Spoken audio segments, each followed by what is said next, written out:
Hey guys, what is up? This is Mr. A. Crizzy here, and in tonight's movie review, I'm going to be doing a movie review on the new DCEU film that just came out today, and me and my dad just got back from seeing it at Cinemark, and that's going to be on Blue Beetle.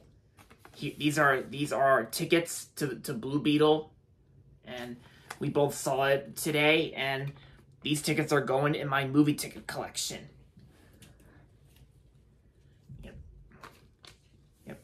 And here it is, my movie ticket collection, as you may have saw in one of my previous reviews. One ticket, two tickets. All right. Yep, that's good. So anyway, time to talk about Blue Beetle. So Blue Beetle is the new DCEU film of the year after Shazam: Fury of the Gods and The Flash came out back in March and June.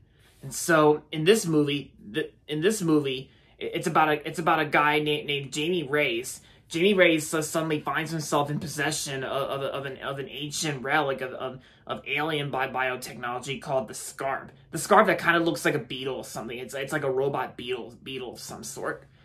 And so when the Scorp chooses Jamie to be a cybotic host, he's bestowed with an incredible suit of armor that's capable of extraordinary and unpredictable powers, forever changing his destiny as he becomes the superhero Blue Beetle. And of course, we got ourselves a new DCU film that's not really like any of the previous DCU installments from, for the past 10 years and, from 2013 to this year, 2023. Yeah, so how does the movie play out? Honestly, I actually really enjoyed this movie. I actually thought Blue Beetle was actually a lot of fun. And I wouldn't really consider this as like a fun time for me. I would just say it was a good enough time for me, since I had a good time watching this film with my dad. And my dad even liked the film too. And yeah, it's also kind of hard to believe that the DCEU is almost over. Yeah, because this is the new DCEU film that just came out today, and yeah, and like I said, it's hard to believe that it's almost over, because we only got one more DCEU film that's coming out, which will be the 15th and final installment in the DCEU franchise, which is that Aquaman 2 that's been getting delayed a lot of times, But that doesn't matter for this review, because this review is on Blue Beetle. So, as for Blue Beetle himself, I gotta say, this movie was actually kind of almost as memorable as some of the previous DCU films. And honestly, I gotta say, Blue Beetle actually has a lot of heart to it, of course, because it's got a few memorable characters here and there. Like, I really enjoyed the character development of Blue Beetle himself. Like how it's like he basically gets like a little beetle robot, like called like a Scarab, or whatever you want to pronounce that word. But it's basically like a beetle robot of some sort. It's like he gets transformed into like a superhero called Blue Beetle. And yeah, and of course, I'm not really familiar with much of the actors who are in this film. But I do know. But I gotta say that the actor who played Blue Beetle in the film, I gotta say he did a really good job in the film. I thought his performance was well done, and of course I also know two other actors who were in this film. I know George Lopez was in the film, and Susan Sarandon. Like Susan Sarandon, I thought she did fine in the film. George Lopez I thought did good as Rudy, and oh yeah, and Harvey Gilliam was also in the film too. Harvey Gilliam, like, he was actually in two movies that came out the same exact day today. Blue Beetle and Strays, which, yeah, I will be seeing Strays with my friends Justin and Josh tomorrow. Even if Josh doesn't come tomorrow, but, because it's just for me and Justin to see Strays tomorrow, because, yeah, I just wanted to point that out, so stay tuned for my Strays review. But for right now, I'm just here to talk about Blue Beetle. So, Harvey Gilliam I thought did pretty good in the film. I thought... And yeah, because I first knew about Harvey Gilliam when he was in Puss in Boots: The Last Wish. And I gotta say, the movie does have a good soundtrack as well. It does have like a pretty cool soundtrack. It's got some Spanish Mexican songs, and oh yeah, because and even there was also one song that was also featured in the film called "Kickstart My Heart" by Motley Crue.